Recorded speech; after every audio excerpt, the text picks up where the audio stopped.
تو سب سے پہلے ہم دیکھتے ہیں فجر کی سنتوں کو. فجر سے پہلے 2 سنتیں پڑھی جاتی ہیں. حضرت عائشہ سے روایت ہے، وہ کہتی ہیں کہ نبی صلی اللہ علیہ وسلم نوافل میں سے کسی کا اس قدر اہتمام نہیں کرتے تھے جتنا فجر سے پہلے کی 2 رکعتوں کا، یعنی انہیں پابندی سے ادا کرتے تھے. یعنی سب سے زیادہ کس چیز کا اہتمام کرتے؟ فجر کی سنتوں کا. نبی صلی اللہ علیہ وسلم کسی حال میں بھی یہ سنتیں نہیں چھوڑتے تھے. قابوس اپنے والد سے روایت کرتے ہیں، انہوں نے کہا کہ میرے والد نے ایک عورت کو عائشہ رضی اللہ تعالی عنہا کی طرف بھیجا تاکہ وہ ان سے سوال کرے کہ کون سی نماز رسول اللہ صلی اللہ علیہ وسلم کو زیادہ محبوب تھی، یعنی آپ پسند کرتے تھے، یعنی جس پر آپ ہمیشگی کرتے تھے، کبھی بھی آپ اس کو نہیں چھوڑتے تھے. تو انہوں نے کہا وہ نماز جو آپ کسی صورت نہ چھوڑتے، خواہ صحت مند ہوتے یا مریض ہوتے یا سفر میں ہوتے یا مقیم ہوتے، وہ فجر سے پہلے کی 2 رکعتیں ہیں. سمجھ آگئی؟ یعنی آپ کو یہ نماز بہت زیادہ محبوب تھی، فجر سے پہلے کی 2 سنتیں جو کسی حال میں بھی آپ نہیں چھوڑتے تھے، نہ صحت کی حالت میں، نہ مرض کی حالت میں، نہ سفر کی حالت میں، نہ قیام کی حالت میں. اگر کوئی چیز نبی صلی اللہ علیہ وسلم کو محبوب ہو، آپ کو پیاری ہو، تو ہمیں بھی پیاری ہونی چاہیے. بہت سے لوگ اس بات کا دعویٰ تو کرتے ہیں کہ وہ اللہ تعالیٰ سے محبت کرتے ہیں. ہم سب یہ دعویٰ کرتے ہیں، لیکن اس محبت کا ثبوت نہیں دیتے. اس محبت کا ثبوت رسول اللہ صلی اللہ علیہ وسلم کی سنت کی پیروی میں ہے. اگر ہمیں واقعی اللہ تعالیٰ سے محبت ہے تو پھر ہمیں کیا کرنا چاہیے؟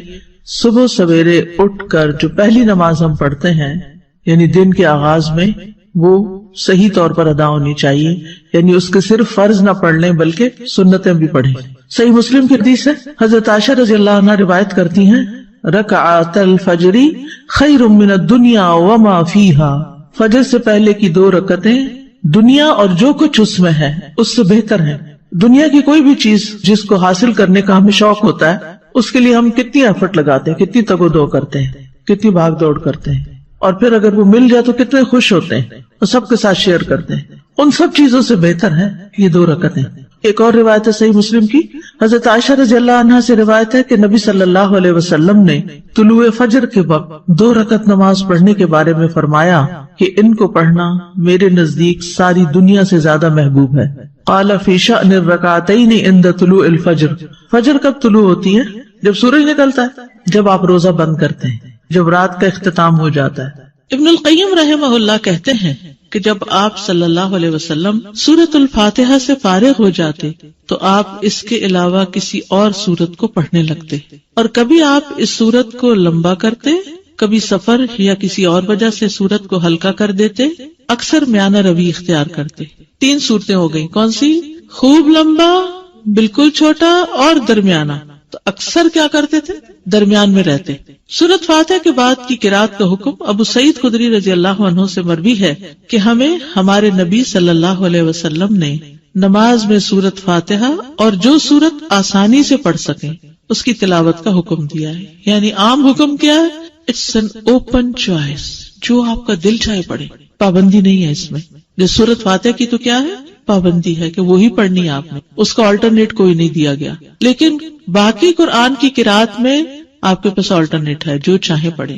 سری اور جہری قرات کا حکم. سری کا مطلب ہے خاموش اور چپکے چپکے، اور جہری کا مطلب بلند آواز سے. ابن عباس رضی اللہ عنہما سے روایت ہے، انہوں نے فرمایا کہ نبی صلی اللہ علیہ وسلم کو جس نماز میں بلند آواز سے پڑھنے کا حکم ہوا آپ نے اس میں بلند آواز سے قرات کی، اور جس میں آہستہ پڑھنے کا حکم ہوا وہاں آپ نے آہستہ پڑھا.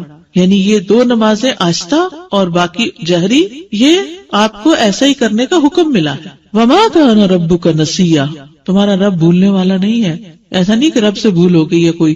لقد کان لکم فی رسول اللہ اسوۃ حسنہ، تمہارے لیے اللہ کے رسول میں بہترین نمونہ ہے، ان کی پیروی کرنا ہی زیادہ بہتر ہے. پھر ہے قدر بلند آواز سے قرات کرنا. ابن عباس رضی اللہ عنہما سے مروی ہے، کہتے ہیں کہ نبی صلی اللہ علیہ وسلم کی قرات اس قدر بلند ہوتی کہ حجرے میں موجود لوگ اس کو سن لیتے، جبکہ آپ گھر کے صحن میں ہوتے تھے. یعنی اپنے گھر میں پڑھ رہے ہوتے تھے اور باہر لوگ سن پاتے تھے.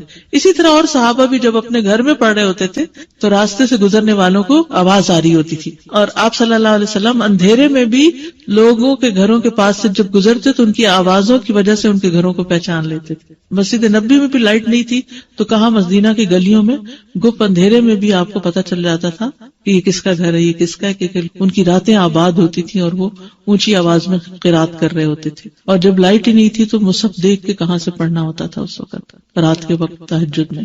ان کے حافظے اچھے تھے, قرآن جتنا نازل ہوتا اس کو یاد کر لیا کرتے تھے. سینکڑوں کی تعداد میں حافظ لوگ موجود تھے, اور ایسے بھی تھے جن کو کچھ نہیں پڑھنا آتا تھا. یہ تو ہر دور میں رہا ہے.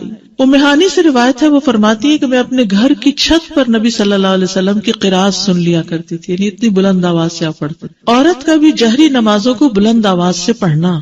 ابن باز رحمہ اللہ کہتے ہیں عورت کے لیے مستحب ہے, یعنی پسندیدہ ہے کہ وہ جہری نماز میں اپنی آواز اونچی کرے, جیسا کہ فجر کی نماز اور رات کی پہلی اور دوسری نماز جیسے مغرب اور عشاء.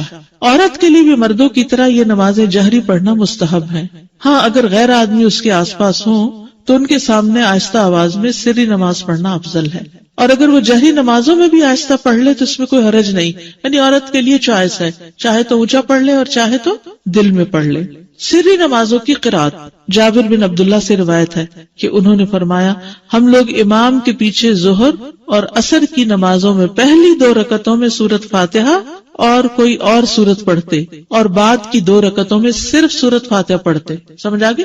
ظہر اور عصر میں پہلی 2 رکعتوں میں فاتحہ کے بعد کوئی سورت, اور آخری 2 رکعتوں میں صرف سورت فاتحہ. باقی نمازوں میں بھی ایسے ہی ہوتا ہے, لیکن اس میں پہلی 2 رکعتوں میں جہری قرات ہوتی. مقتدی سری نمازوں کی آہستہ قرات کرے گا. عمران بن حسین سے روایت ہے, انہوں نے کہا رسول اللہ صلی اللہ علیہ وسلم نے ہمیں ظہر یا عصر کی نماز پڑھائی, پھر فرمایا تم میں سے کس نے میرے پیچھے سبح اسم ربک الاعلی پڑھی؟ تو ایک آدمی نے کہا میں نے پڑھی, اور میں اس سے خیر کے سوا اور کچھ نہیں چاہتا تھا, یعنی نیکی سمجھ کے کیا ایسے. آپ نے فرمایا مجھے علم ہو گیا تھا کہ تم میں سے کوئی مجھے اس میں الجھا رہا ہے, یعنی آپ بھی وہی سورت پڑھ رہے تھے اور پیچھے والا بھی تھوڑی تھوڑی اونچی آواز میں پڑھنے لگا, اور وہ نیکی کی نیت سے پڑھنے لگا کہ چلو میں بھی. بعض اوقات کوئی قاری اتنا اچھا پڑھ رہا ہوتا ہے کہ انسان بھول ہی جاتا ہے کہ اس نے چپ کر کے سننا ہے, وہ بھی ساتھ شروع ہو جاتا ہے. تو ان کی بھی یہی کیفیت ہوئی, تو اس سے امام الجھتا ہے اور امام بھولتا ہے, اس لیے خاموشی رکھنی چاہیے. عبداللہ بن عمر سے مروی ہے کہ ایک مرتبہ نبی صلی اللہ علیہ وسلم نے اعتکاف کے دوران لوگوں کو خطبہ دیتے ہوئے فرمایا تم میں سے جو شخص بھی نماز پڑھنے کے لیے کھڑا ہوتا ہے در حقیقت وہ اپنے رب سے سرگوشی کرتا ہے, اس لیے تمہیں معلوم ہونا چاہیے کہ تم اپنے رب سے کیا سرگوشی کر رہے ہو, اور تم نماز میں ایک دوسرے سے اونچی قرات نہ کیا کرو. نماز میں ایک دوسرے سے اونچی قرات نہ کیا کرو. عبداللہ بن مسعود رضی اللہ عنہ سے مروی ہے, انہوں نے کہا کہ صحابہ نبی صلی اللہ علیہ وسلم کے پیچھے قرات کیا کرتے تھے تو آپ نے فرمایا تم نے مجھ پر قرآن کو مشتبہ کر دیا. یہ پچھلی حدیث ہے نا کہ ایک دوسرے سے اونچی قرات نہ کیا کرو. اس کا مطلب یہ ہے کہ اگر کچھ لوگ اپنی اپنی نماز بھی پڑھ رہے ہیں, جیسے سنت وغیرہ پڑھ رہے ہیں, تو اس میں اتنی اونچی آواز سے نہ پڑھے کہ جو پاس کھڑا ہے وہ ڈسٹرب ہو جائے. کئی لوگ امام کے پیچھے بھی آہستہ آہستہ اونچا پڑھتے ہیں, وہ دوسرے کو خلل میں ڈال دیتے ہیں. تو اتنی بس آواز ہو کہ آپ خود ہی سن سکیں, دوسرا ڈسٹرب نہیں ہونا چاہیے. اگر فرض نماز میں ہم غلطی سے آخری 2 رکعت میں بھی کوئی سورت پڑھ لیں, کوئی حرج نہیں. آرڈر امپورٹنٹ ہے, ضروری نہیں. اچھا ہے اگر ہو, لیکن اگر یاد نہ رہے تو حرج نہیں. جو قرآن نماز میں پڑھا جاتا ہے وہ زیادہ افضل ہوتا ہے, زیادہ باعث اجر ہے بنسبت اس کے کہ جو خالی ہم مصحف لے کے بیٹھ کے پڑھتے ہیں. یعنی نماز کے اندر جو ہم تلاوت کرتے ہیں وہ افضل ہے. الذین آتیناہم الکتاب یتلونہ حق تلاوتہ اولئک یؤمنون بہ ومن یکفر بہ فاولئک ھم الخاسرون. وہ لوگ جنہیں ہم نے کتاب دی ہے اسے پڑھتے ہیں جیسے اس کی تلاوت کا حق ہے, یہ لوگ اس پر ایمان رکھتے ہیں, اور جو کوئی اس کے ساتھ کفر کرے تو وہی لوگ خسارہ اٹھانے والے ہیں. تلاوت کرنا قرآن کو خوبصورت بنانا ہے, تزیین ہے قرآن کی. براء ابن عازب سے روایت ہے, کہتے ہیں کہ رسول اللہ صلی اللہ علیہ وسلم نے فرمایا زینوا القرآن, قرآن کو زینت بخشو باصواتکم, اپنی آوازوں سے. سبحان اللہ, ہر چیز کو بیوٹیفائی کرتے ہیں نا, آپ اپنے چہرے کو بیوٹیفائی کرتے ہیں، اپنے گھر کو کرتے ہیں، اپنی چیزوں کو کرتے ہیں، اپنے ہاتھوں کو، ناخنوں کو، کس کس چیز کو، یعنی انسان کے اندر ایک یہ حص ہے نا کہ اسے خوبصورت چیزیں اچھی بھی لگتی ہیں اور وہ ان کے لیے کوشش بھی کرتا ہے. اب جو چیزیں تو نظر آتی ہیں ان کو تو آپ اپنے ہاتھوں سے کچھ اوپر لگا کے کچھ کر کے خوبصورت بناتے ہیں، لیکن قرآن کو آپ کیسے خوبصورت بناتے ہیں، زینت بخشتے ہیں اس کو خوبصورت آواز سے پڑھ کے، عمدہ طریقے سے پڑھ کے. ہم لوگ قرآن کو زینت کیسے بخشتے ہیں؟ خوبصورت غلاف چڑھا کے، مخمل کے، اور ستارے پھر اوپر لگا لیتے ہیں، اور ستاروں کے اوپر موتی بھی لگا لیتے ہیں اور پھر اوپر رکھ دیتے ہیں اور اس سے گھر کو سجاتے ہیں. اور جب پڑھنے کی باری آتی ہے تو 2 لائنیں ٹھیک سے نہیں پڑھ سکتے، جبکہ نبی صلی اللہ علیہ وسلم نے فرمایا زین القرآن باصواتکم، اپنی آوازوں کے ذریعے قرآن کو زینت بخشو.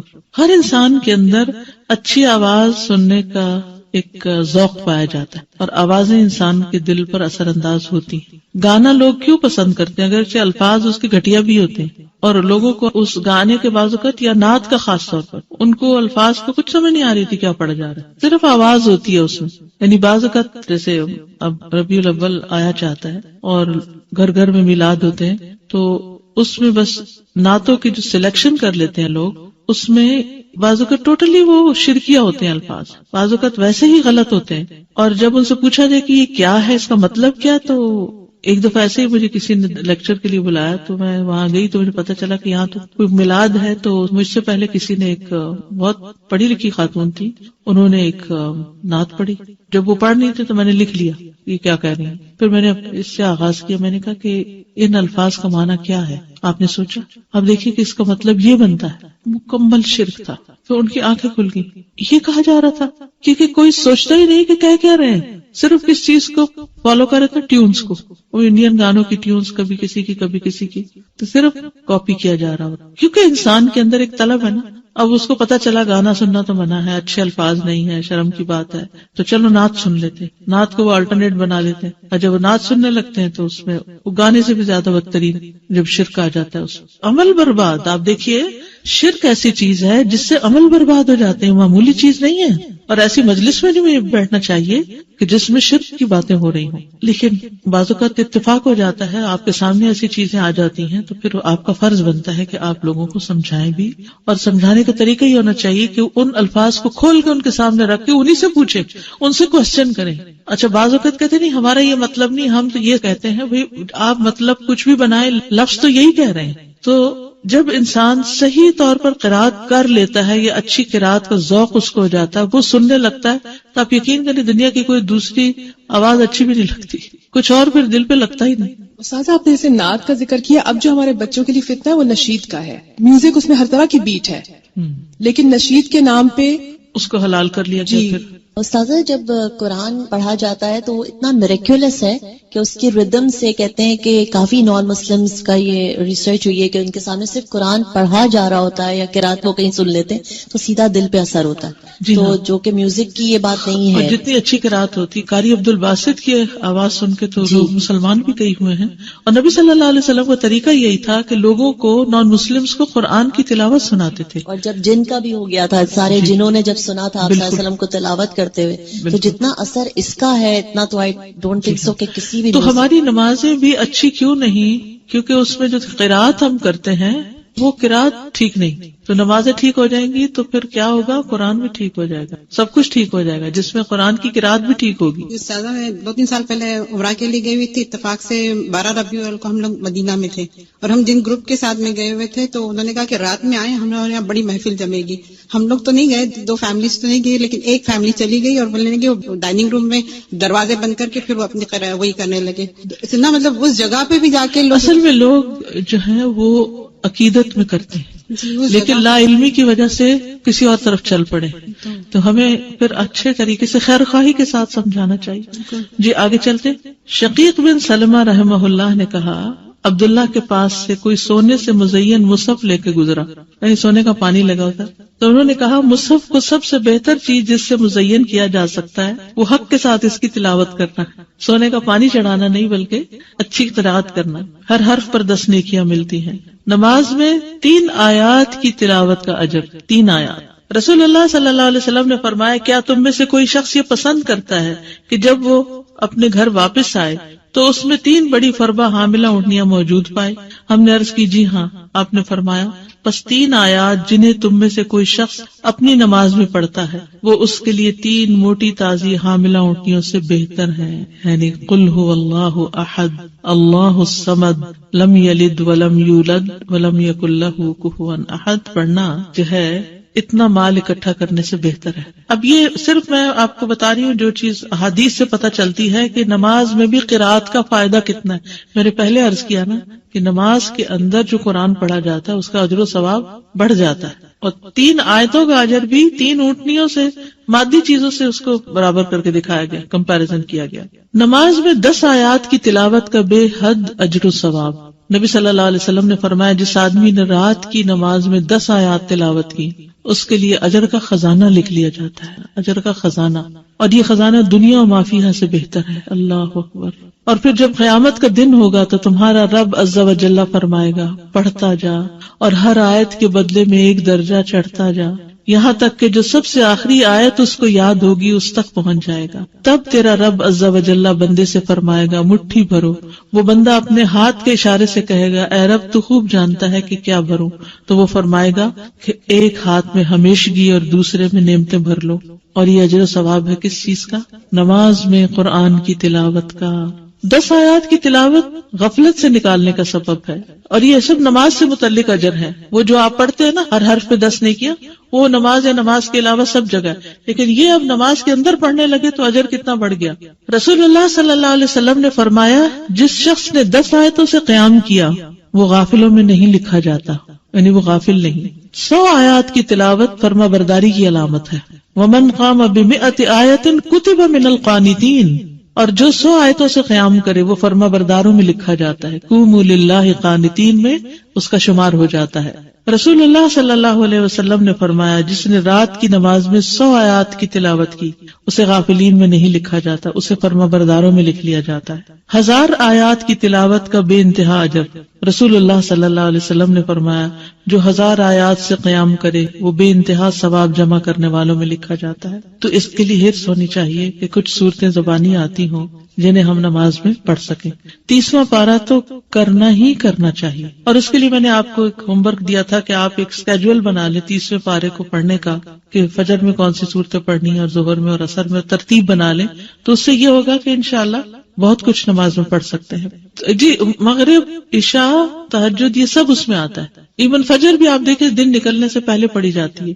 فجر کی نماز میں قرات حضرت عائشہ سے روایت ہے، انہوں نے فرمایا کہ نبی صلی اللہ علیہ وسلم صبح کی نماز فجر سے پہلے ہلکی پھلکی سی 2 رکعتیں پڑھتے تھے. حتیٰ کہ میں سوچتی کہ شاید آپ نے ام الکتاب نہیں پڑھی، نہیں سورۃ فاتحہ بھی نہیں پڑھی. یعنی فجر سے پہلے کی 2 سنتیں ہلکی ہلکی، اور اس میں ایک میں قل یا ایھا الکافرون اور دوسری میں قل ھو اللہ. حضرت عائشہ کہتی کہ رسول اللہ صلی اللہ علیہ وسلم فجر سے پہلے 2 رکعت سنت پڑھتے اور کہا کرتے تھے کہ یہ دونوں صورتیں جو فجر کی 2 رکعتوں میں پڑھی جاتی ہیں کیا ہی بہتر ہے، قل ھو اللہ احد اور قل یا ایھا الکافرون. کیا ہی بہتر ہے، کتنی اچھی ہیں. اور کہنے والا کہتا اچھا بس قل یا ایھا الکافرون نہیں. اگر نبی صلی اللہ علیہ وسلم نے ان کی تعریف کر دی تو یہی پڑھنا زیادہ افضل ہے کچھ اور پڑھنے سے. نماز فجر میں 60 سے 100 آیات کی قرات. ابو برزہ الاسلمی سے روایت ہے، وہ کہتے ہیں کہ رسول اللہ صلی اللہ علیہ وسلم عشاء کو تہائی رات تک مؤخر کر دیتے اور اس سے پہلے سونے اور بعد میں گفتگو کرنے کو ناپسند فرماتے، اور فجر کی نماز میں 100 سے لے کر 60 آیتیں تلاوت فرماتے، اور ایسے وقت میں سلام پھیرتے جب ہم ایک دوسرے کے چہرے کو پہچان سکتے تھے، یعنی روشنی ہو جاتی تھی. یہ مطلب ہے. ابو برزہ رضی اللہ عنہ سے روایت ہے کہ رسول اللہ صلی اللہ علیہ وسلم صبح کی نماز میں 60 سے 100 آیات کی قرات فرماتے تھے. صبح کی نماز میں 60 سے 100 آیات کی تلاوت کرتے. سورۃ واقعہ اور اس جیسی صورتیں پڑھنا. جابر بن سمرہ فرماتے ہیں کہ رسول اللہ صلی اللہ علیہ وسلم بھی تمہاری نمازوں کی طرح نمازیں پڑھایا کرتے تھے جس طرح آج کل تم پڑھاتے ہو، لیکن وہ نماز میں تخفیف فرماتے یعنی ہلکا پڑھاتے تھے، اور ان کی نماز تمہاری نماز سے ہلکی ہوتی تھی. وہ نماز فجر میں سورۃ واقعہ اور اس جیسی صورتیں پڑھتے تھے. سورۃ قاف کی قرات. فجر کی نماز میں سورۃ قاف یا اس کی جیسی دوسری صورتیں پڑھا کرتے. صافات کی قرات یعنی سورۃ صافات بھی آپ نے پڑھی. سورۃ التکویر اذا الشمس کورت اس کو بھی پڑھتے ہوئے سنا فجر کی نماز میں عمرو بن حریث نے. سورۃ المؤمنون کی آیات یعنی پوری سورت نہیں بلکہ اس کی آیات. عبداللہ بن صاحب سے روایت ہے، انہوں نے کہا نبی صلی اللہ علیہ وسلم نے ہمیں مکہ میں صبح کی نماز پڑھائی تو سورت مؤمنون کی قرات شروع کی، حتیٰ کہ موسیٰ اور ہارون علیہ السلام کا ذکر آیا یا عیسیٰ علیہ السلام کا ذکر آیا تو اس وقت نبی صلی اللہ علیہ وسلم کو کھانسی آنے لگی تو آپ رکوع میں چلے گئے. اس سے کیا پتہ چلتا ہے کہ اگر انسان کو بھولنے لگ جائے، بعض اوقات ایسا ہوتا ہے نا کہ امام بڑی اچھی قرات کرتا جا رہا ہوتا ہے اور ایک دم بیچ میں اٹکنا شروع ہو جاتا ہے، تو پھر بجائے اس کے کہ وہ غلط پڑھے اللہ اکبر کر دے، یا کھانسی آ گئی یا کوئی بھی وجہ ہو گئی، تو پھر بیچ میں بھی آدھی سورت کے بھی رکوع کیا جا سکتا ہے. بعض اوقات یہ بھی ہو سکتا ہے کہ آدھی ایک رکعت میں اور آدھی دوسری رکعت میں. سورۃ الروم کی قرات صبح کی نماز میں آپ نے کی. سورۃ زلزال کی قرات، اب آپ دیکھیے کہاں لمبی لمبی صورتیں بھی اور کہاں اذا زلزلت الارض زلزالہا. سورۃ الفلق اور الناس کی قرات، کبھی ایسا ہوتا ہے نا دیر سے آنکھ کھلی آپ کی تو لمبی تو نہیں پڑھ سکتے، تو پھر کیا ہے 2 چھوٹی صورتیں پڑھ لیں، یہ بھی آپ کی سنت ہے. مختلف آیات کی قرات، یعنی پوری سورت نہیں کچھ آیتیں. یہ بھی سوال آتا ہے نا کچھ لوگوں کی طرف سے کہ اگر سورت البقرہ کی آخری آیات مثلا ہم پڑھ رہے ہیں یا آیت الکرسی پڑھ رہے ہیں تو کیا یہ کافی ہے؟ جی ہاں کافی ہے. اور اس کی دلیل کیا ہے؟ خطبہ بن مالک سے روایت ہے کہ انہوں نے فجر کی نماز میں نبی صلی اللہ علیہ وسلم کو وَالنَّخْلَ بَاسِقَاتٍ لَهَا طَلْعٌ نَضِيدٌ کی قرات کرتے ہوئے سنا، یعنی یہاں سے پڑھا. کل آپ نے دیکھا ہوگا جمعے کی نماز میں سورۃ العلیٰ اور سورۃ الغاشیہ کی آخری آیتیں پڑھی گئی، پوری سورت نہیں پڑھی گئی کیونکہ جمعے کا ٹائم ہمارے یہاں مختصر ہوتا ہے. یہاں ابن عباس کہتے کہ رسول اللہ صلی اللہ علیہ وسلم فجر کی 2 رکعتوں میں سے پہلی میں قرآن میں سے آیت قولوا آمنا باللہ وما انزل الینا والا حصہ پڑھتے جو سورۃ البقرہ کی آیت ہے، اور دوسری میں آل عمران کی آیت آمنا باللہ واشہد بأننا مسلمون والا حصہ پڑھتے، یعنی ایک میں ایک سورت، دوسری میں دوسری کا حصہ. ابن عباس سے روایت ہے کہ انہوں نے کہا رسول اللہ صلی اللہ علیہ وسلم فجر کی 2 رکعتوں میں قرآن میں سے قولوا آمنا باللہ اور تعالوا الی کلمۃ سواء بیننا وبینکم پڑھا کرتے تھے. مختلف صحابہ کی نماز فجر کی قرات، اس میں عمر رضی اللہ عنہ نے پہلی رکعت میں سورۃ البقرہ کی 120 آیات پڑھی. کہاں تک پہنچتے ہیں؟ پہلا سپارہ ختم ہو جاتا ہے. پھر عبداللہ بن مسعود پہلی رکعت میں سورۃ انفال کی 40 آیات اور دوسری رکعت میں مفصلات میں سے سورت پڑھی، یعنی ایک میں آیات پڑھی اور ایک میں پوری سورت پڑھی. ایسے بھی کیا جا سکتا ہے، ضروری نہیں کہ اگر آپ نے ایک میں آیات پڑھی تو دوسری میں بھی آیات پڑھیں، یا ایک میں سورت پڑھی تو دوسری میں بھی سورت، دونوں طرح.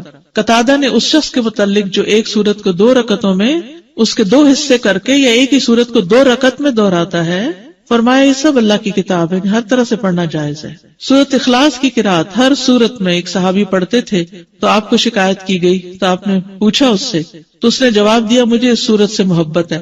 آپ نے فرمایا تیرا اس سورت سے محبت کرنا تجھے جنت میں داخل کر دے گا. ٹھیک ہے. اچھا، جمعے کے دن فجر کی نماز کی پہلی رکعت میں سورۃ السجدہ اور دوسری میں الدہر پڑھا کرتے تھے. اچھا، یہ جو ساری احادیث آپ کے سامنے میں نے رکھی ہیں، اس سے آپ کو سمجھ میں کیا آیا؟ پہلے تو حفظ ہونی چاہیے، بالکل ٹھیک ہے. ہم لمبی بھی پڑھ سکتے ہیں، ایز پر سچویشن چھوٹی بھی پڑھی جا سکتی ہے. آیات بھی کسی سورت کی منتخب کر کے پڑھ سکتے ہیں اور پوری سورت بھی پڑھ سکتے ہیں. جی، فجر کی نماز لمبی پڑھی ہے. اب آگے ظہر اور عصر مغرب سب نمازوں کا انشاءاللہ ذکر کریں گے کہ کیا کیا پڑھا ہے. مجھے ذاتی طور پر اس کا بڑا ہی شوق ہوتا تھا کہ پتہ چلے کہ آپ کیا پڑھتے تھے، کس نماز میں کتنا پڑھتے تھے. تو انشاءاللہ یہ چیزیں آپ کے سامنے آئیں گی تاکہ اس میں سے جو چاہیں آپ پھر اختیار کر لیں. ٹھیک ہے. اگر فرض نماز میں نے شروع کی اور میں ایک سورت شروع کیا لیکن اس کو بھول گئی ہوں تو میں کوئی اور شروع کر سکتی ہوں اس کی جگہ؟ اور آپ یہ جو 60 to 100 آیات کہہ رہی ہیں، یہ ایک رکعت میں کہ دونوں ملا کے؟ دونوں طرح. نماز کے بعد کے اذکار، ایک بار اللہ اکبر کہنا اور اونچی آواز میں. ابن عباس کہتے ہیں میں نبی صلی اللہ علیہ وسلم کی نماز کے مکمل ہونے کو تکبیر کی وجہ سے سمجھ جاتا تھا، یعنی سلام پھیرنے کے بعد آپ اللہ اکبر کہتے.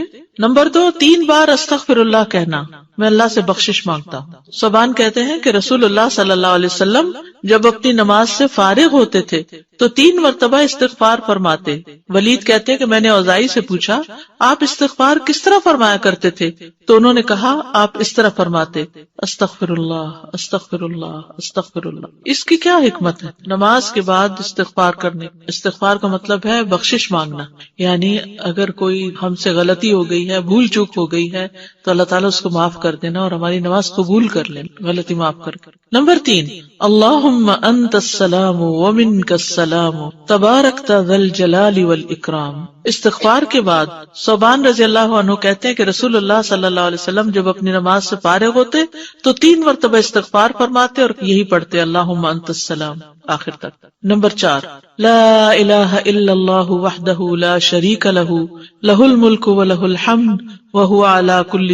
مومن اپنے ہر کام کا آغاز بسم اللہ سے کرتا ہے، اللہ کے نام سے کرتا ہے، کیونکہ اللہ ہی نے ہمیں پیدا کیا ہے، اللہ ہی ہمیں رزق دے رہا ہے، اللہ ہی کی طرف ہمیں لوٹ کر جانا ہے، لہذا ہمیں اس زندگی میں ہر کام کرتے ہوئے اپنے رب کو یاد رکھنا چاہیے۔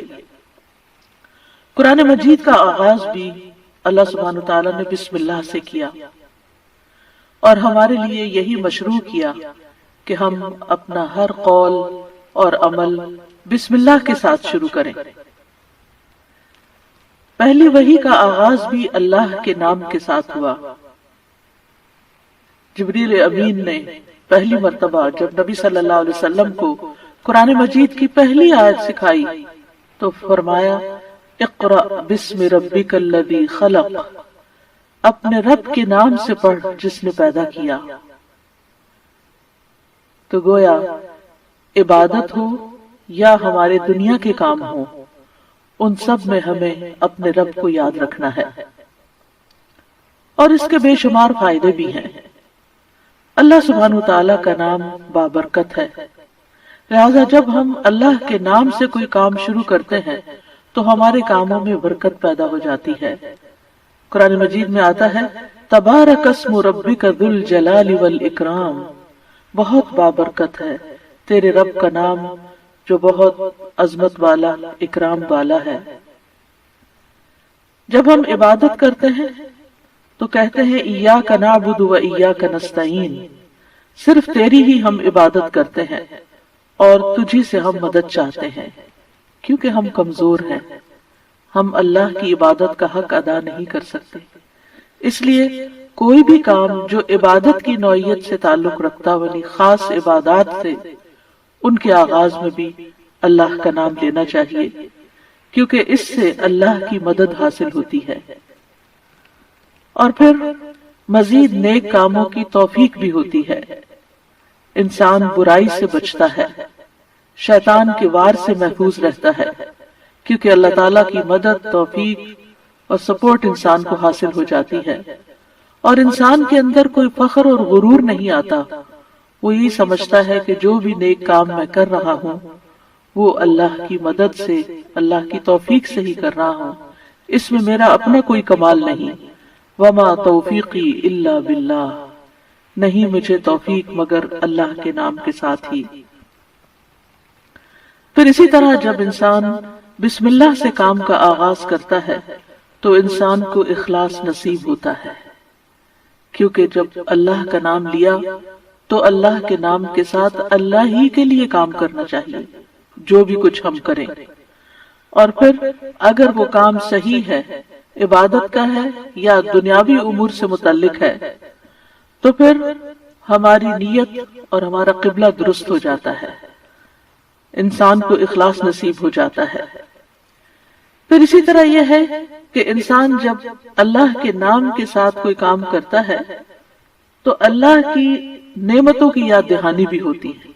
مثال کے طور پر اگر آپ پانی پی رہے ہیں تو جب آپ پانی پینے لگتے ہیں تو بسم اللہ کہتے ہیں، اور جب بسم اللہ کہتے ہیں تو آپ کو اللہ کی یاد آ جاتی ہے، اور پھر ساتھ ہی وہ نعمت جو آپ استعمال کر رہے ہیں اس کے بارے میں غور و فکر بھی نصیب ہوتا ہے کہ یہ اللہ نے پانی پلایا ہے، اور پھر انسان کا غور و فکر اسے کہیں سے کہیں لے جاتا ہے، اس کے اندر ایک وسعت پیدا ہوتی ہے، وہ سوچتا ہے کہ یہ پانی میری گلاس میں کہاں سے پہنچا، کس نے اتارا۔ تو ظاہر ہے کہ پانی کا پیدا کرنے والا بھی اللہ ہے، اور تمام چیزوں کو اللہ سبحانہ وتعالی نے پانی سے پیدا کیا، جیسا کہ قرآن مجید میں آتا ہے۔ ہم تک جو پانی پہنچتا ہے کچھ تو زمینی ذرائع سے، اور بیسیکلی بارش کے ذریعے آتا ہے۔ بارش کیسے آتی ہے؟ سمندروں کا پانی بخارات کی شکل میں اوپر اٹھتا ہے اور پھر بادلوں کی شکل میں جہاں اللہ چاہتا ہے برساتا ہے۔ جب بادل برستے ہیں یا برف پڑتی ہے تو پہاڑوں کی چوٹیوں پر اور مختلف جگہوں پر یا تو پانی جم جاتا ہے یا پھر ندی نالوں کی شکل میں، دریاؤں کی شکل میں بہنے لگتا ہے، اور کچھ پانی رس کر زمین کے اندر چلا جاتا ہے، چشموں کی شکل اختیار کر لیتا ہے، اور پھر مختلف ذرائع سے ہوتے ہوتے وہ ہم تک پہنچتا ہے جسے ہم پیتے ہیں، اور جب پیتے ہیں تو پھر اللہ کا شکر ادا کرتے ہیں اور آخر میں الحمدللہ کہتے ہیں۔ لیکن اگر اتنے اہتمام کے ساتھ جو پانی میرے گلاس میں پہنچا اس کو میں نے اللہ کو یاد کیے بغیر، نعمت دینے والے کا نام لیے بغیر ہی اس کو پی لیا، تو اس سے بڑھ کر ناشکری کیا ہو سکتی ہے؟ پھر اسی طرح اگر انسان کھانا کھاتا ہے اور اللہ کا نام لیتا ہے تو وہ ضرور سوچتا ہے کہ کیا جو کچھ میں کھا رہا ہوں یہ اللہ کی مرضی کے مطابق بھی ہے یا نہیں، حلال ہے یا حرام ہے، اور پھر کس طریقے سے میں اس کو کھا رہا ہوں اور کس طریقے سے میں نے اس کو کمایا ہے یا مجھ تک پہنچا ہے، ان ساری چیزوں پر بھی غور و فکر ہونے لگتا ہے۔ تو گویا بسم اللہ پڑھنا بار بار انسان کو اللہ کی یاد دلاتا ہے، اور اس طرح انسان اللہ کی اطاعت کی طرف مائل ہوتا ہے، اللہ کی دی ہوئی نعمتوں کو اللہ کی رضا میں استعمال کرتا ہے، اور اللہ کو یاد کرتے ہوئے اللہ کا قرب حاصل کر لیتا ہے۔ یعنی جب ہر کام کے شروع میں جب اٹھتے بیٹھتے چلتے پھرتے ہم اللہ کا نام لیتے ہیں تو اس طرح ہمیں اللہ سبحانہ وتعالی کا قرب نصیب ہوتا ہے، اور ہمارے دنیا کے کام بھی عبادت بن جاتے ہیں کیونکہ وہ اللہ کی مرضی کے مطابق اللہ کی رضا کے لیے ہوتے ہیں، اور اس طرح دنیا میں بھی کاموں کے اندر برکت پیدا ہوتی ہے، سہولت پیدا ہوتی ہے، اللہ کی مدد شامل حال ہوتی ہے، اور آخرت میں بھی یہ عمل فائدہ دیتا ہے، اور انسان کے اندر کوئی تکبر و غرور پیدا نہیں ہوتا، وہ سوچتا ہے کہ جو کچھ مجھے ملا ہے یہ اللہ کا فضل ہے۔ پھر ہم دیکھتے ہیں کہ انبیاء کا طریقہ بھی یہی رہا ہے۔ نوح علیہ السلام کے بارے میں آتا ہے کہ جب وہ کشتی پر سوار ہوئے تو انہوں نے دعا پڑھی، اس کا آغاز بھی بسم اللہ سے کیا، بسم اللہ مجریہا و مرساہا۔ اسی طرح سلیمان علیہ السلام نے ملکہ سبا کو جو خط لکھا اس کے آغاز میں بھی بسم اللہ لکھا۔ پھر اسی طرح ہم دیکھتے ہیں کہ نبی صلی اللہ علیہ وسلم متعدد مقامات پر بسم اللہ کی تعلیم دیتے ہیں، جس کے بارے میں آگے ہم متعدد احادیث میں دیکھیں گے کہ کس طرح آپ صلی اللہ علیہ وسلم کی زندگی کا ایک اہم حصہ تھا بسم اللہ پڑھنا، اور جس کام کا آغاز اچھا ہو جائے اس کا انجام بھی اچھا ہوتا ہے۔ قرآن مجید کا آغاز بھی بسم اللہ کے ساتھ ہو رہا ہے، اور بسم اللہ قرآن مجید کی ایک مستقل آیت ہے، یعنی یہ کہ سورۃ الفاتحہ یہ کسی اور سورت میں داخل نہیں ہے، ہر سورت کے شروع میں اسے الگ آیت کے طور پر لکھا گیا ہے، اور اس میں ہم دیکھتے ہیں کہ سورۃ التوبہ جو ہے اس سے پہلے بسم اللہ نہیں ہے، کیونکہ بسم اللہ سے امان حاصل ہوتی ہے، اور سورۃ التوبہ کے شروع میں امان سے یعنی کہ مشرکین کو امان سے نکالا جا رہا ہے، بری ذمہ کیا جا رہا ہے۔ تو بہرحال آغاز ہوتا ہے قرآن مجید کا بسم اللہ الرحمن الرحیم کے ساتھ، یعنی میں اللہ کی مدد طلب کرتے ہوئے اپنی قرات کو اللہ کے نام سے شروع کرتا ہوں، اور پھر اس میں اللہ سبحانہ وتعالی کے نام اللہ کے علاوہ دو صفات کا ذکر ہے، الرحمن ایسی ذات جس کی رحمت تمام مخلوق پر چھائی ہوئی ہے، اور الرحیم ایسی ذات جو مومنوں پر آخرت میں بھی رحم فرمائے گی۔ جہاں تک لفظ اللہ کا تعلق ہے تو اس کو اسم الجلالہ بھی کہتے ہیں۔ اللہ کی اصل الالہ ہے، اور لغت عرب میں الہ 4 معنوں پر بولا گیا ہے۔ نمبر 1 المعبود جس کی عبادت کی جائے، نمبر 2 الملجا جس کی پناہ لی جائے، نمبر 3 المفزوع الیہ گھبراہٹ میں جس سے مدد حاصل کی جائے۔ نمبر 4 المحبوب، وہ محبوب جس کے ساتھ عظیم محبت ہو اور اس کے بارے میں عقلیں حیران ہو جائیں۔ تو اللہ کا لفظ اللہ سبحانہ وتعالی کا اسم ذات ہے، یعنی ذاتی نام ہے، سب ناموں سے عظیم اور اعلیٰ ہے، اور یہ جلیل القدر نام اللہ سبحانہ وتعالی کے جتنے بھی باقی نام ہیں وہ سب اسی نام کی طرف لوٹتے ہیں، یعنی وہ اللہ ہی کے نام اور اللہ ہی کی صفات ہیں۔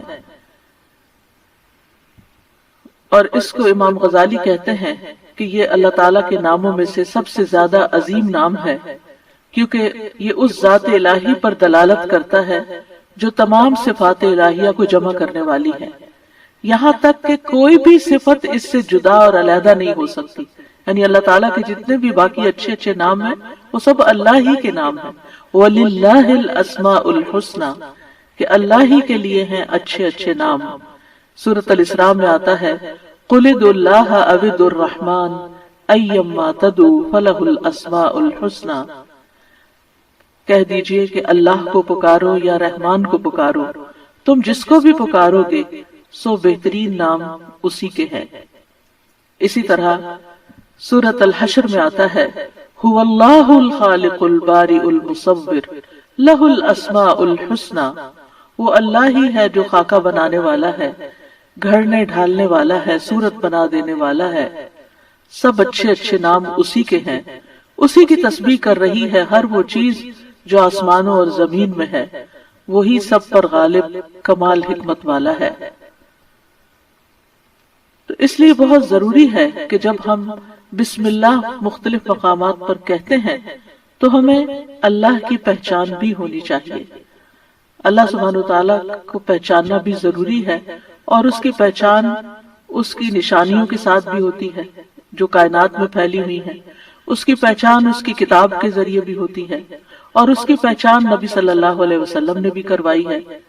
لہٰذا اگر ہم اللہ تعالیٰ کو پہچانیں گے تو ہم صحیح طور پر پورے شعور کے ساتھ بسم اللہ ادا کریں گے۔ بلحجیم قبیلے کے ایک آدمی سے روایت ہے، وہ کہتے ہیں کہ میں نے پوچھا اللہ کے رسول آپ کن چیزوں کی دعوت دیتے ہیں؟ نبی صلی اللہ علیہ وسلم نے فرمایا میں اس اللہ کی طرف دعوت دیتا ہوں جو یکتا ہے۔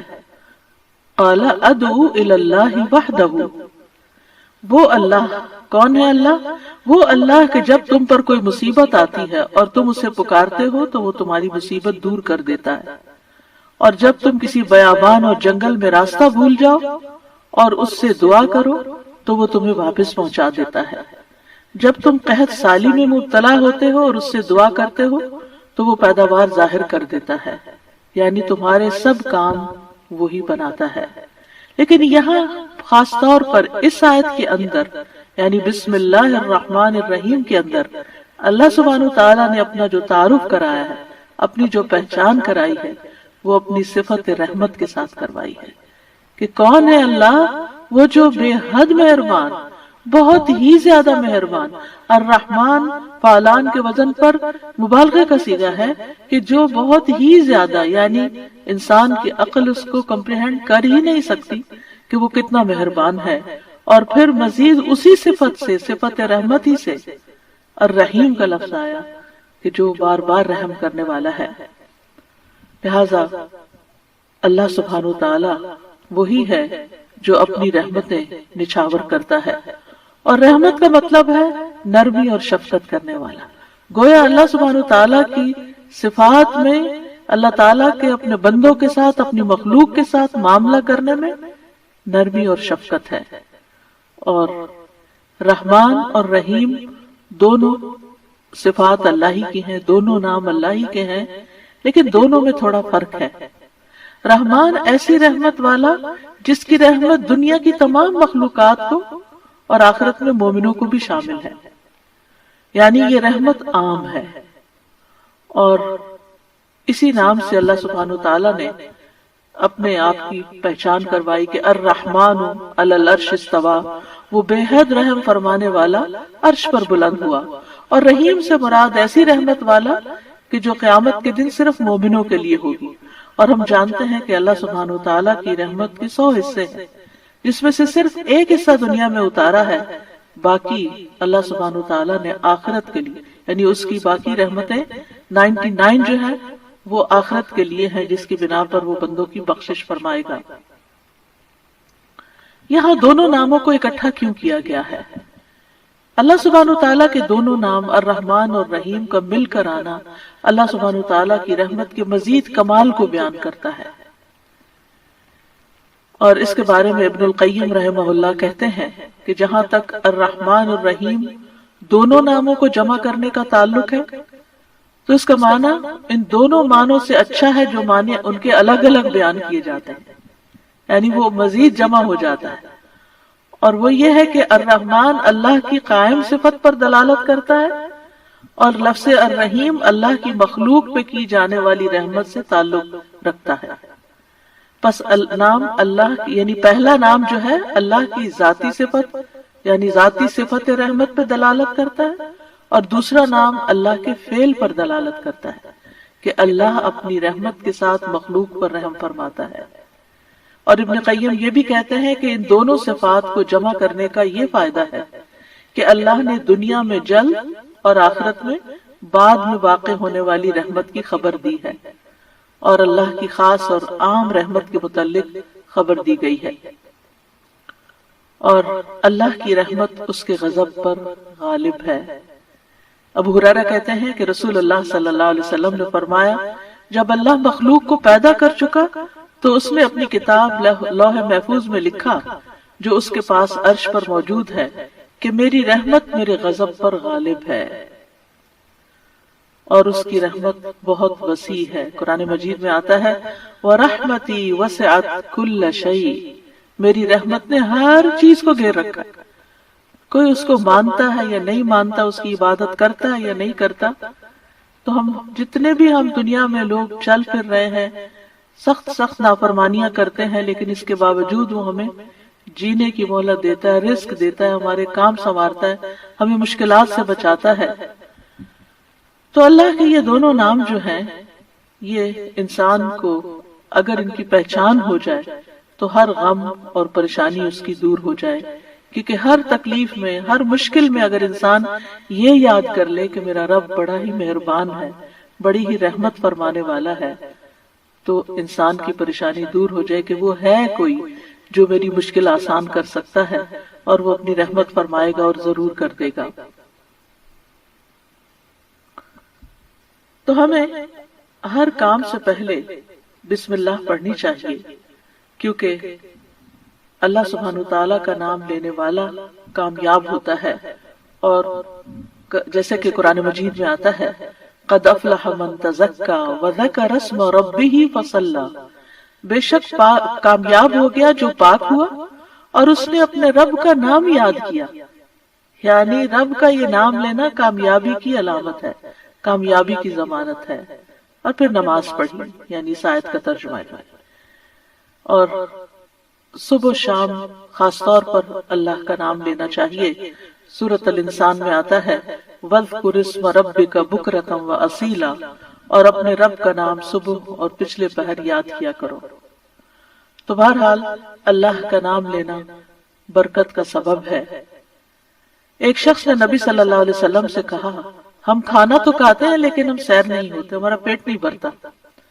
آپ نے فرمایا شاید تم الگ الگ کھاتے ہو، اپنے کھانے پہ جمع ہو جایا کرو اور کھانے کے وقت اللہ کا نام لیا کرو، وہ تمہارے لیے اس کھانے میں برکت ڈال دے گا۔ یعنی یہ مطلب یہ ہے کہ اگر تھوڑا بھی ہوگا تو تمہارا پیٹ بھر جائے گا اور تمہاری بھوک مٹ جائے گی۔ اسی طرح اللہ کا نام لینے سے انسان کو ہر طرح کی حفاظت بھی ملتی ہے۔ جابر بن عبداللہ سے مروی ہے کہ رسول اللہ صلی اللہ علیہ وسلم نے فرمایا، جب رات کا آغاز ہو یا جب شام ہو جائے تو اپنے بچوں کو روک لو، گھر سے باہر نہ نکلنے دو، کیونکہ اس وقت شیاطین پھیل جاتے ہیں۔ پھر جب رات کی ایک گھڑی گزر جائے تو انہیں چھوڑ دو اور دروازے بند کر لو، اس وقت اللہ کا نام لو، کیونکہ شیطان بند دروازے نہیں کھول سکتا۔ اللہ کا نام لے کر اپنے مشکیزوں کا منہ باندھو، اللہ کا نام لے کر اپنے برتنوں کو ڈھک دو، خواہ کسی چیز کو چوڑائی میں رکھ کر ہی اس کو ڈھکو۔ اور اپنے چراغ سونے سے پہلے بجھا دیا کرو. تو اس سے کیا پتا چلتا ہے کہ رات کو آخری کام جو کر رہا ہوتا ہے انسان، چاہے کیسی تھکاوٹ کیوں نہ ہو، یہ کام وہ ہیں جو تقریباً سب لوگ کرتے ہیں، تو ان سب چیزوں پر بھی بسم اللہ پڑھنی چاہیے، اس وقت بھی اللہ کا نام لینا چاہیے. پھر اسی طرح اللہ کا نام لینے سے انسان اچانک پہنچنے والی مصیبت سے بھی محفوظ رہتا ہے. عثمان بن عفان کہتے ہیں، میں نے رسول اللہ صلی اللہ علیہ وسلم سے سنا، آپ فرماتے تھے جس نے شام کو 3 بار یہ دعا پڑھ لی اسے صبح تک کوئی اچانک مصیبت نہیں آئے گی، کوئی اچانک مصیبت نہیں آئے گی. یعنی اس کا مطلب نہیں کہ دوسری آ جائے گی، یعنی ایک دم کسی قسم کی پریشانی اس کو لاحق نہیں ہوگی.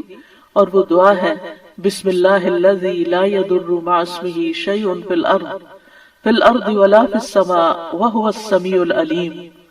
اللہ کے نام سے، وہ ذات کہ اس کے نام سے کوئی چیز زمین میں ہو یا آسمان میں نقصان نہیں دے سکتی، اور وہ خوب سنتا ہے اور خوب جانتا ہے. اور جس نے صبح کے وقت یہ دعا پڑھ لی اسے شام تک کوئی اچانک مصیبت نہیں آئے گی، اور جب شام کو کوئی پڑھ لے تو صبح کے وقت صبح تک اس کو پریشانی نہیں ہوگی. اسی طرح اگر انسان بسم اللہ نہیں پڑھتا تو یاد رکھیے کہ بسم اللہ نہ پڑھنے کا نقصان یہ ہے. ابن عباس کہتے ہیں کہ ابلیس نے اللہ تعالیٰ سے کہا کہ تو نے اپنی ساری مخلوق کا رزق واضح کر دیا، میرا رزق کس میں ہے؟ تو اللہ تعالیٰ نے فرمایا ہر اس چیز میں جس پر میرا نام نہ لیا جائے. تو گویا جس چیز پر ہم اللہ کا نام نہیں لیتے وہ رزق پھر شیطان کے حصے میں چلا جاتا ہے، گویا ہم اپنے دشمن ہی کو فیڈ کرتے ہیں. قیامت کے دن بھی اللہ کے نام سے وزنی کوئی چیز نہ ہوگی. پھر اسی طرح اللہ کا نام لینے سے، یعنی اس دعا کے پڑھنے کے مواقع کون کون سے ہیں؟ نمبر 1، ہر کام شروع کرنے سے پہلے، تاکہ اس میں برکت اور مدد حاصل ہو، اس کے اندر قبولیت ہو، ہمیں اخلاص نصیب ہو. پھر خاص طور پر کھانا کھانے سے پہلے حضرت عائشہ کہتی ہیں کہ رسول اللہ صلی اللہ علیہ وسلم نے فرمایا جب تم میں سے کوئی کھانا کھانے لگے تو چاہیے کہ اللہ تعالیٰ کا نام لے. پھر اگر شروع میں اللہ تعالیٰ کا نام لینا بھول جائے تو چاہیے کہ یوں کہے بسم اللہ اولہ و آخرہ، اللہ کے نام سے اس کھانے کے شروع میں اور آخر میں بھی. پھر اسی طرح لباس اتارتے وقت بسم اللہ پڑھنی چاہیے. انس رضی اللہ عنہ سے روایت ہے کہ نبی صلی اللہ علیہ وسلم نے فرمایا جنوں کی آنکھوں اور بنی آدم کی شرمگاہوں کا پردہ یہ ہے کہ جب ان میں سے کوئی اپنے کپڑے اتارے تو بسم اللہ پڑھ لے، یعنی اتارنے سے پہلے پڑھ لے، تو جن اور شیاطین کی نظر نہیں لگتی. اسی طرح جب آپ بچوں کو کپڑے تبدیل کروا رہے ہوں تو اس وقت بھی بسم اللہ پڑھ لیں. اسی طرح بیت الخلاء جاتے وقت یعنی اندر پاؤں رکھنے سے پہلے بسم اللہ پڑھ کے دروازہ کھولیں. حضرت علی رضی اللہ عنہ روایت کرتے ہیں، کہتے ہیں کہ رسول اللہ صلی اللہ علیہ وسلم نے فرمایا جنوں کی آنکھوں اور بنی آدم کی شرمگاہوں کا پردہ یہ ہے کہ جب ان میں سے کوئی بیت الخلاء جائے تو بسم اللہ پڑھ لے. یعنی وہاں بھی وہ یعنی کیونکہ جب انسان ننگا ہوتا ہے تو فرشتے اس حفاظت کے فرشتے اسے دور چلے جاتے ہیں، تو اس وقت حفاظت پھر کس سے حاصل ہوگی؟ جب آپ واش روم میں جانے سے پہلے بسم اللہ پڑھ کے پھر داخل ہوں گے.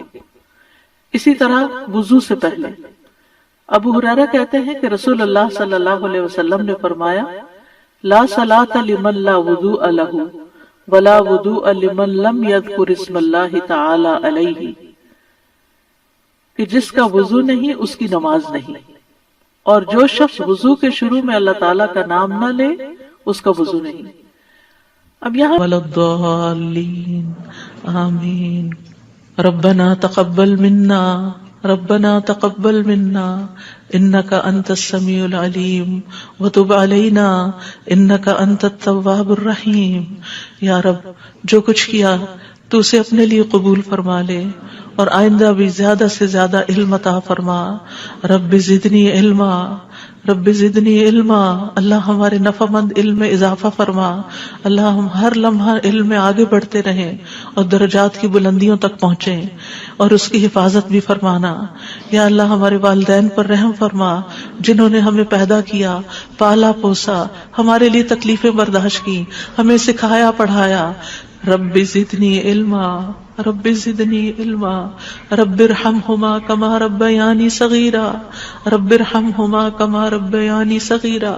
یا اللہ ہم آئندہ بھی آپ سے خیر کی دعا کرتے ہیں، ہر طرح کا خیر تو ہم پر جاری کر دے.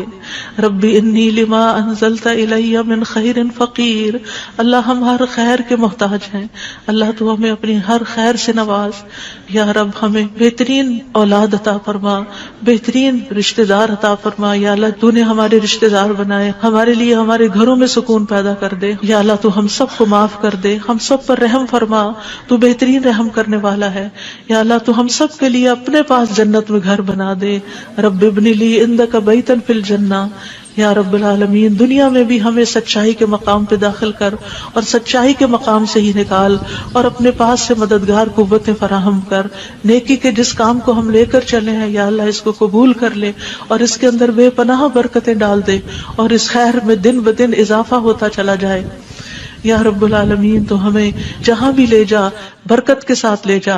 یا اللہ ہم چاہے اپنے گھر کے اندر ہوں چاہے کہیں باہر ہوں، یا اللہ ہر جگہ ہم پر اپنی برکتوں کا نزول فرما. رب انزلنی منزلا مبارکا وانت خیر المنزلین. یا رب العالمین ہر طرح کے حاسدوں سے، مفسدوں سے، ہمارے دشمنوں سے ہمیں محفوظ رکھنا. رب انصرنی علی القوم المفسدین. اللہ سب سے بڑے دشمن سے محفوظ رکھنا. رب اعوذ بک من ہمزات الشیاطین واعوذ بک رب ان یحضرون. یا رب شیطان کی اکساہٹوں سے بچانا. یا اللہ اس بات سے بھی بچانا کہ وہ ہمارے پاس آئیں اور ہمارے اندر وسوسے ڈالے.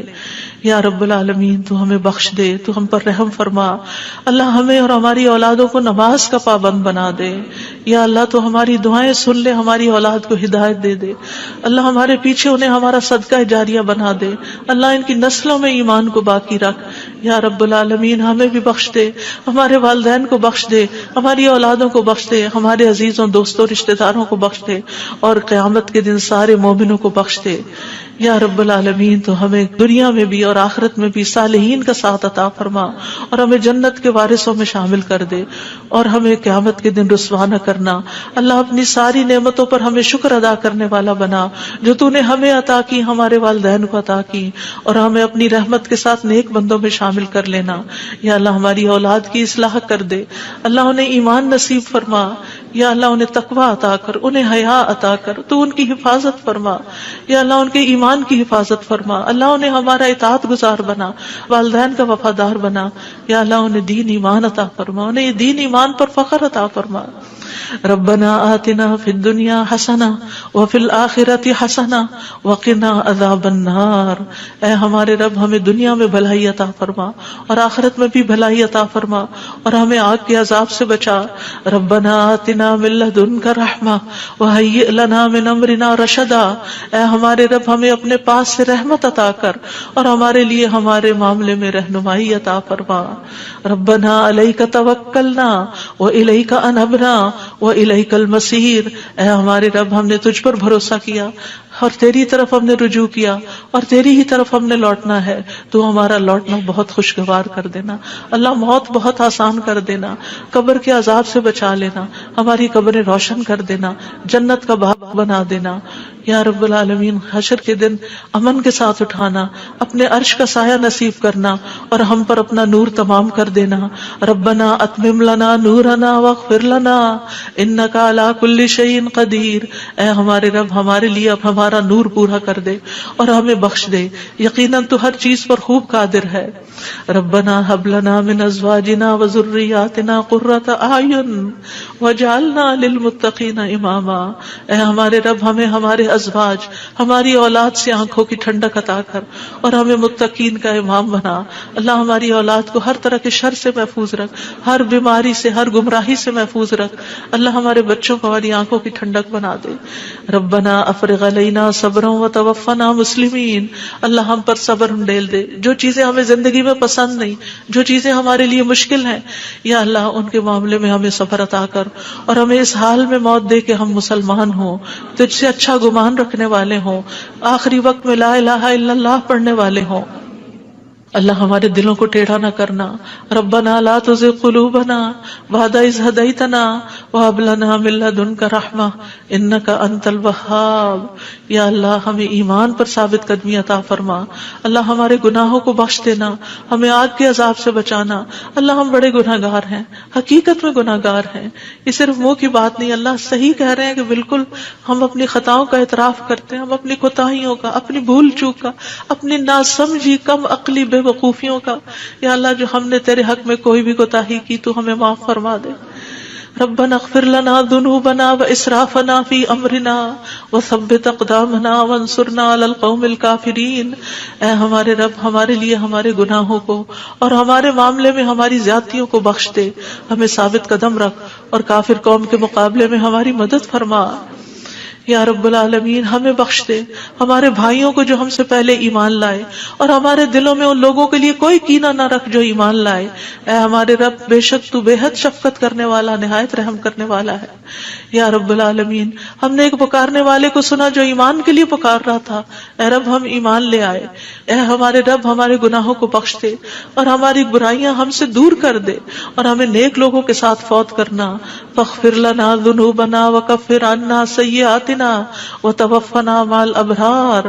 یا اللہ ہمیں وہ عطا کرنا جس کا تو نے اپنے رسولوں کے ذریعے وعدہ کیا ہے. ولا تخزنا یوم القیامہ, قیامت کے دن رسوا نہ کرنا.